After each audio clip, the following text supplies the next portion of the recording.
로마서 7장 7절에서 14절까지의 말씀 다 같이 한 목소리로 합독하시겠습니다. 그런즉 우리가 무슨 말을 하리요? 율법이 죄냐? 그럴 수 없느니라. 율법으로 말미암지 않고는 내가 죄를 알지 못하였으니 곧 율법이 탐내지 말라 하지 아니하였더라면 내가 탐심을 알지 못하였으리라. 그러나 죄가 기회를 타서 계명으로 말미암아 내 속에서 온갖 탐심을 이루었나니 이런 율법이 없으면 죄가 죽은 것임이라. 전에 율법을 깨닫지 못했을 때에는 내가 살았더니 계명이 이름에 죄는 살아나고 나는 죽었도다. 생명에 이르게 할 그 계명이 내게 대하여 도리어 사망에 이르게 하는 것이 되었도다. 죄가 기회를 타서 계명으로 말미암아 나를 속이고 그곳으로 나를 죽였는지라. 이로 보건대 율법은 거룩하고 계명도 거룩하고 의로우며 선하도다. 그런즉 선한 것이 내게 사망이 되었느냐? 그럴 수 없느니라. 오직 죄가 죄로 드러나기 위하여 선한 그곳으로 말미암아 나를 죽게 만들었으니 이는 계명으로 말미암아 죄로 심히 죄되게 하려 함이라. 우리가 율법은 신령한 줄 알거니와 나는 육신에 속하여 죄 아래 팔렸도다. 아멘.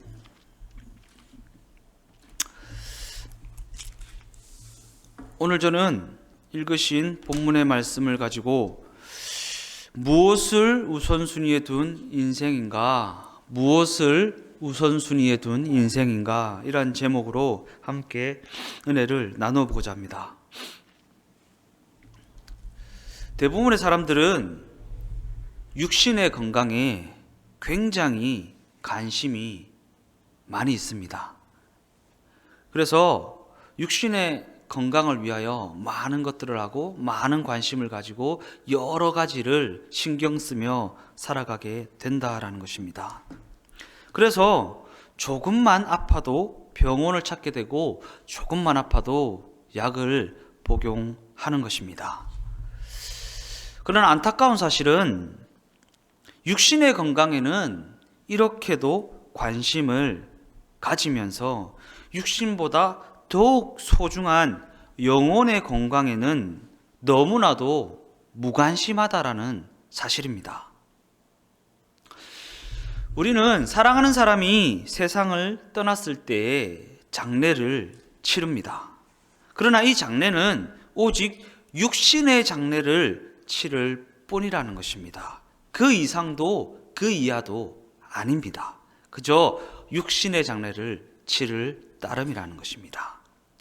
그러한 관점에서 성경은 우리 육신의 죽음에 대해 무엇이라 정의하고 있습니까? 우리 영혼이 육신을 떠나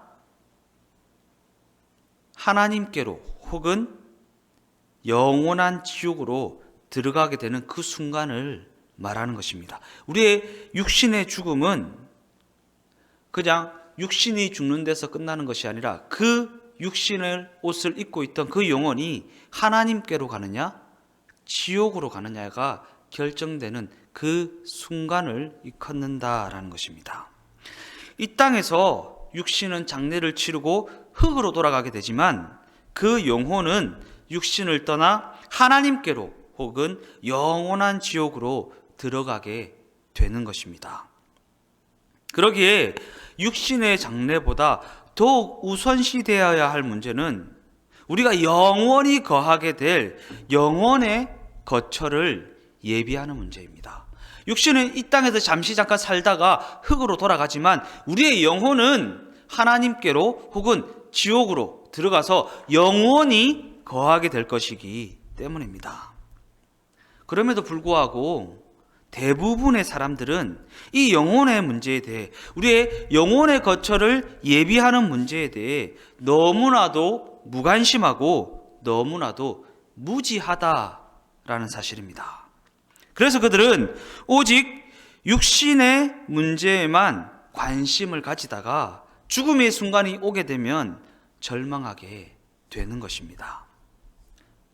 한 예로 지진이나 쓰나미나 이와 같은 천재지변으로 인해서 인명사고가 발생했을 때 그 유가족들은 그 죽음을 맞이한 자들의 시신이라도 찾기 위해 얼마나 애를 쓰는지 모릅니다.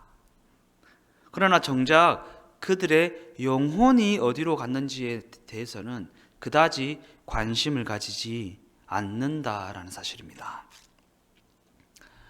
시신이 중요합니까? 그 영혼이 중요합니까? 말할 것도 없이 그 영혼이 더욱 중요하다라는 것입니다. 그렇다면 과연 우리는 이 영혼의 문제에 대해, 영혼의 거처를 예비하는 문제에 대해 얼마나 관심을 가지고 살아가고 있느냐 하는 것입니다. 그러한 관점에서 영혼이 건강한 사람은 하나님에 대한 감각이 살아있어서 하나님의 말씀에 대해 민감하게 반응하며 살아갑니다. 그러나 영혼이 병든 사람은 하나님에 대한 감각이 무뎌져 있거나 죽어 있기 때문에 그 말씀이 하나님의 말씀임에도 불구하고 그 말씀을 대수롭지 않게 여깁니다. 그 말씀이 우리를 창조하신 창조주 하나님의 말씀임에도 불구하고 하나님에 대한 감각이 무뎌져 있거나 죽어 있기 때문에 하나님의 존재와 하나님의 그 뜻에 대해 민감하게 반응하지 못하는 것입니다.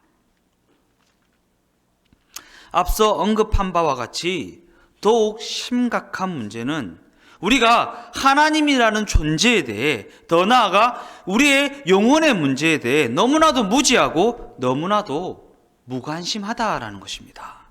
그렇다면 과연 우리는 우리 영혼의 문제에 대해 얼마나 관심을 가지고 있는가?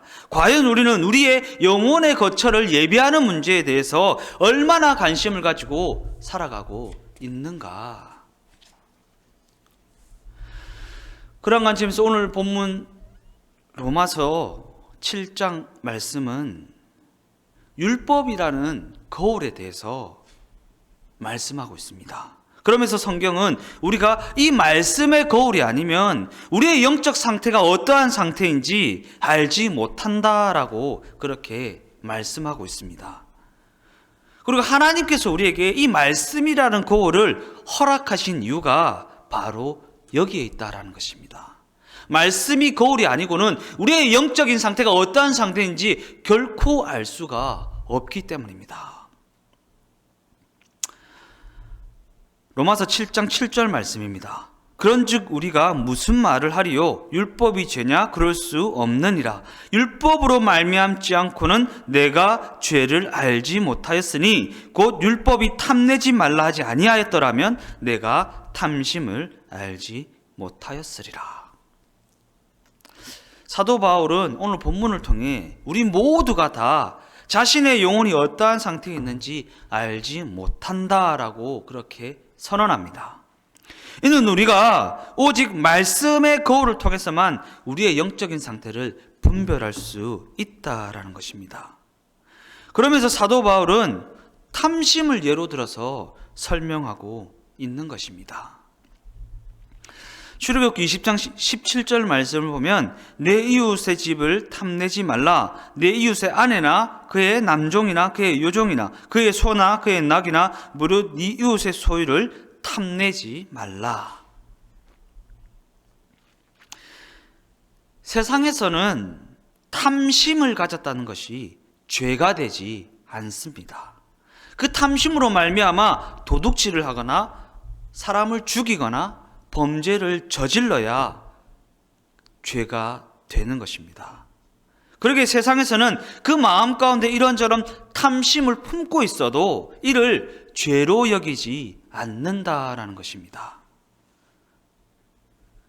그러나 우리는 탐내지 말라라는 하나님의 이 말씀을 통해 이 탐심이 하나님 앞에 죄가 된다라는 사실을 발견하게 되는 것입니다.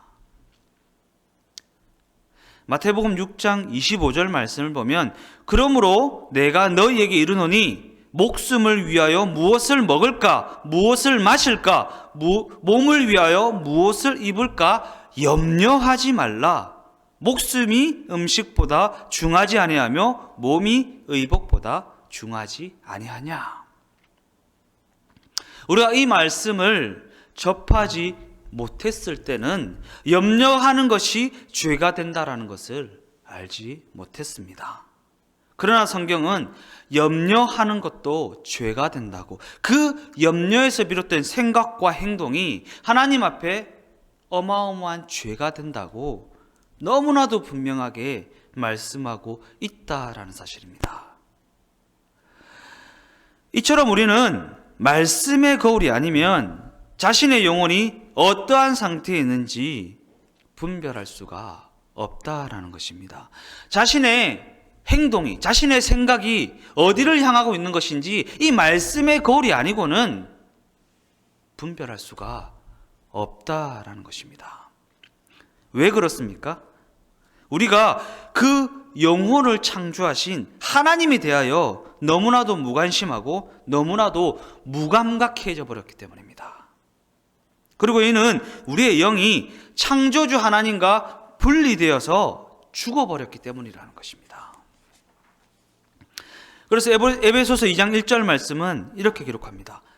그는 허물과 죄로 죽었던 너희를 살리셨도다. 허물과 죄로 죽었던 이 모습이 바로 새 생명으로 거듭나기 전에 우리의 모습이고 거듭나기 전에 우리의 상태였다라는 것입니다. 이처럼 우리가 예수의 생명으로 거듭나기 전에는 영이신 하나님에 대해, 더 나아가 우리의 영적인 상태에 대해 너무나도 무관심했고 너무나도 무감각했다라는 것입니다. 왜 무감각했습니까? 우리의 영적인 감각이 허물과 죄로 인해 죽어버렸기 때문입니다. 그래서 에베소서 4장 19절 말씀은 이렇게 기록합니다. 그들이 감각 없는 자가 되어 자신을 방탕에 방임하여 모든 더러운 것을 욕심으로 행하되. 이를 현대인의 성경으로 읽어보면 그들은 감각이 무뎌져서 부끄러운 줄도 모르고 방탕한 생활을 하며 한없는 욕심으로 온갖 더러운 짓을 하고 있습니다.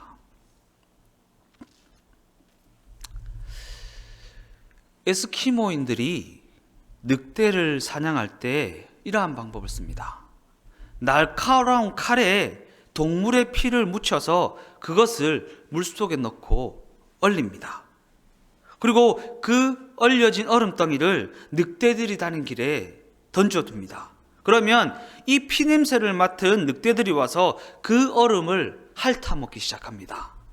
그러면 얼음을 계속 핥아보니까 혀의 감각이 무뎌진 그 늑대들은 드러난 칼에 자신의 혀가 베인지도 알지 못한 채 계속 그것을 핥습니다. 계속해서 그 칼을 핥다가 결국에는 쓰러져서 과다출혈로 죽음에 이르게 된다라는 것입니다. 그러면 에스키모인들이 그 늑대를 가져다가 사용한다라는 것입니다. 우리는 우리를 멸망시키려는 마귀의 전략이 이와 같다라는 것을 명심해야 하는 것입니다. 마귀는 우리의 영적 감각을 무뎌지게 만들어서 우리의 영적 상태를 보지 못하게 만들고 알지 못하게, 무뎌지게, 무감각하게 만들어버린다라는 것입니다. 이처럼 우리가 자신의 영적 상태를 알지 못하게 무뎌지게 되어버리면 하나님께 나아가지 않게 되고 결국에는 쓰러져서 고통 속에 몸부림치다가 그 영혼이 죽음에 이르게 되어버리고 만다라는 것입니다. 요새 많은 사람들이 코로나 사태로 인해 여러 가지 상황, 환경, 여건으로 인해 하나님 앞에 나아가는 것이 지금 당장은 아니어도 되잖아 라고 그렇게 말하고 그렇게 생각을 한다라는 것입니다. 이 코로나라는 사태가 내가 처해 있는 상황과 환경과 여건이라는 그 모든 이유들이 우리가 하나님 앞에 나아가는 것을 무뎌지게 만들고 무감각하게 만들어 버리고 있지는 않는지 스스로를 돌아보아야 한다라는 것입니다. 그들이 이러한 생각을 하고 이러한 마음을 품게 되는 것은 자기 자신의 영적 상태가 어떠한 상태에 있는지 알지 못하기 때문입니다. 무감각해져 버려서, 무뎌져서. 이 때문에 우리에게는 하나님의 말씀이라는 거울이 있어야만 하는 것입니다. 그 거울이 우리로 하여금 우리의 상태를 깨닫게 하고 또한 우리로 하나님 앞에 나아가도록 우리를 재촉해 주기 때문입니다. 그러나 문제가 되는 것은 우리가 가진 육신의 생각이 우리의 마음을 사로잡아서 하나님의 말씀을 듣지 못하게 하고 우리의 상태를 보지 못하게 하고 하나님 앞에 나아가지 못하도록 우리의 영적인 건강을 해치고 있다라는 사실입니다. 상황에 순응하는 것이, 환경에 순응하는 것이, 여건에 순응하는 것이, 내 육신의 생각대로 살아가는 것이 당연한 것처럼 우리의 감각을 무뎌지게 만들어 버린다라는 것입니다. 그래서 로마서 7장 9절 말씀은 이렇게 기록합니다. 전에 율법을 깨닫지 못했을 때에는 내가 살았더니 계명의 이름에 죄는 살아나고 나는 죽었도다. 전에 율법을 깨닫지 못했을 때에는 내가 살았더니, 영적인 감각이 무뎌져서 하나님의 말씀을 깨닫지 못했을 때에는 육신의 생각에 사로잡혀 있더니 계명의 이름에 죄는 살아나고 나는 죽었도다. 하나님의 말씀의 빛이 내 영혼에 비추어짐에 나의 상태가 발견되어지고 그 육신의 생각에서 해방될 수 있는 길을 얻게 되었다. 이처럼 영적 감각이 무뎌지면 하나님의 말씀을 깨닫지 못하게 되고 자신의 상태를 보지 못하게 되며 그로 인해 더욱 육신의 생각에 사로잡히게 된다라는 것입니다.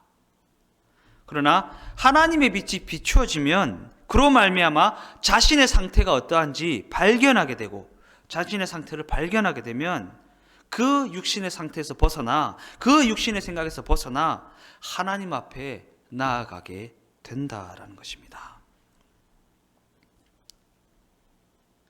이처럼 우리가 우리의 영적 건강을 지켜나가는 문제는 그 무엇보다 우선시되어야 하는 것입니다.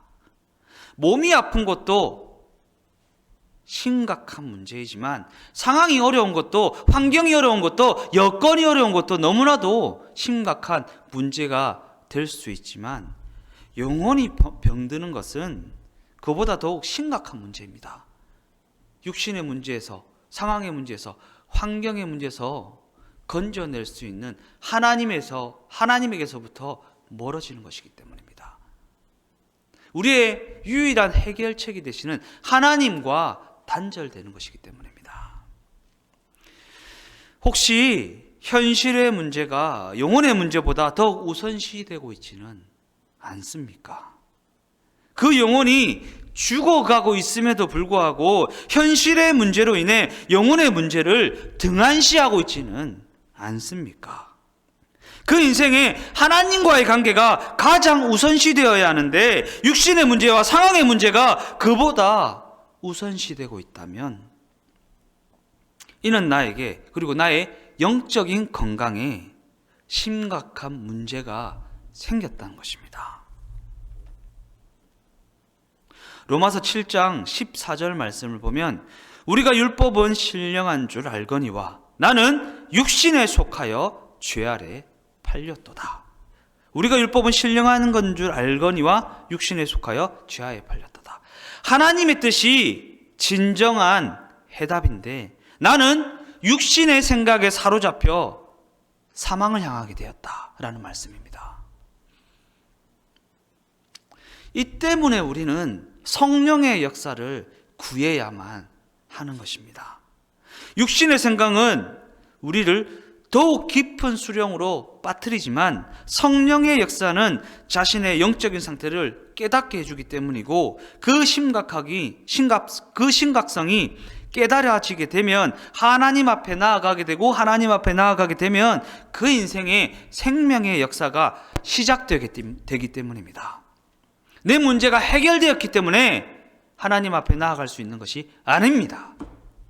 하나님 앞에 나아가야 생명의 역사가 시작될 수 있다라는 것입니다. 이처럼 성령께서는 우리 모두의 삶에 말씀의 거울을 통해 보고 듣는 것을 실상으로 여기는 믿음을 부어주십니다. 육신의 눈으로 보고 육신의 귀로 듣고 육신의 손으로 만지는 것을 실상으로 여기는 것이 아니라 말씀의 거울을 통해 보고 듣는 것을 실상으로 여길 수 있는 믿음을 부어주신다라는 것입니다. 이는 그 무엇보다 말씀의 거울을 통해 보고 듣는 것을 실상으로 여기게 되어야 자신의 영적인 상태가 어떠한 상태인지를 깨달을 수 있기 때문입니다. 더 나아가 자신의 영적 상태를 깨닫게 되어야 하나님의 길을 찾게 되고 하나님 앞에 나아갈 수 있게 되기 때문입니다. 그리고 하나님 앞에 이르게 될 때야 비로소 구원의 길, 곧 생명의 길에 이를 수가 있는 것입니다. 이를 또 다른 관점으로 생각하면 하나님과의 단절이 그 인생의 극심한 고통으로 여겨지고 있느냐의 문제입니다. 하나님과의 단절이 극심한 고통으로 여겨져야 육신의 문제, 곧 상황과 환경과 여건의 문제를 넘어서서 하나님을 찾게 되고 하나님을 찾아야 하나님 앞에 이룰 수가 있다라는 것입니다. 그리고 하나님 앞에 이르러야 비로소 하나님이 진정으로 나를 살리는 생명의 길이 된다라는 사실을 발견할 수 있다라는 것입니다. 과연 나는 하나님과의 단절을 육신의 문제보다, 상황과 환경과 여건의 문제보다 더 중대한 문제로 여기고 있는가? 그러지 못하다라고 한다면 내 영혼에, 내 영적인 감각에 문제가 생겼다라는 것입니다. 하나님과 단절되었기 때문에, 하나님과 분리되었기 때문에, 하나님과의 관계가 깨어져 버렸기 때문에 하나님과의 단절이 그렇게 큰 문제로 여겨지지 않는다라는 것입니다. 결론적으로 말씀을 마무리하겠습니다. 혹시 하나님의 백성이라고 고백은 하고 있으면서 하나님과의 단절이 고통으로 여겨지지 않는 그러한 인생이 되어 있지는 않습니까? 어느덧 하나님의 인도하심에 무뎌져서, 무감각해져서 상황과 환경과 여건에 순응하며 살아가는 것을 당연한 것으로 여기고 있지는 않습니까? 우리가 이러한 지경에 이르렀다는 것은 우리의 영적 상태가 너무나도 심각한 상태에 빠져 있다는 것입니다. 마태복음 11장 20절 말씀을 보면 이렇게 기록되어 있습니다. 예수께서 권능을 가장 많이 행하신 고을들이 회개하지 아니하므로 그때에 책망하셨다. 이는 예수님께서 눈에 보이는 권능, 귀에 들리는 권능, 손에 잡히는 권능을 가장 많이 행한 고을들이 주님의 길로 돌아오지 않아, 주님을 찾지 않아 책망하셨다라는 말씀입니다. 이는 우리가 주님의 길로 돌이키는 것은, 주님께로 돌아오는 것은 눈에 보이고 귀에 들리고 손에 잡히는 기적과 권능을 많이 못 보았기 때문이 아니라는 것입니다. 비록 눈에는 보이지 않지만, 귀에는 들리지 않고, 손에는 잡히지 않지만, 그럼에도 불구하고 그 말씀이 하나님의 말씀이기 때문에, 그 길이 하나님께서 제시해 주는 길이기 때문에 그 길을 더욱 실상으로 여기는 믿음으로 말미암았다라는 것입니다. 예수님께서 우리에게 이렇게 책망하시는 것입니다. 무엇을 더 보여줘야 되냐? 어떠한 기적을 더 나타내야 하냐? 기적을 맛보아야만 돌아올 것이냐? 기적이 있든 없든 나는 살아계신 하나님이다. 그럼에도 우리는 여전히 육신의 생각을 따라 눈에 보이고 귀에 들고 손에 잡히는 상황과 환경과 여건에 순응하며 그렇게 살아가고 있습니다. 그럴 때마다 우리는 십자가의 의미를 되새기고 하나님의 길로 돌이켜야 하는 것입니다. 예수 그리스도께서 왜 십자가를 지셔야만 했는지, 아담과 하와가 먹음직, 보암직, 지혜롭게 할 만큼 탐스러운 그러한 육신적인 눈을 가지고 육신의 생각에 사로잡혀서 선택하고 결정하고 그것에 순응해서 일어난 그 선악과의 사건 때문에 예수 그리스도께서 십자가를 지셔야만 했고 몸짓고 피 흘려 죽으셔야만 했다라는 것입니다. 그래서 예수 그리스도께서 그 2000년 전에 십자가를 지시고 못 박혀 죽으심으로 말미암아 죄와 허물로 죽었던 우리를 건져내셨는데, 여전히 우리는 눈에 보이고 귀에 들리고 손에 잡히는 상황과 환경과 여건에 사로잡혀서 그것에 순응하며 살아가고 있다라는 사실입니다. 우리는 또다시 한번 십자가의 의미를 되새기고 하나님께로, 하나님께서 제시하는 길로 돌아와야 하는 것입니다. 성령께서 그 역사하심으로 말미암아 무뎌진 우리의 영적 감각을 일깨워 주시고, 그 무엇보다 하나님의 길이, 하나님께서 우리에게 제시하는 그 인도하심이 실상으로 여겨지게 해달라고 그렇게 기도해야 하는 것입니다.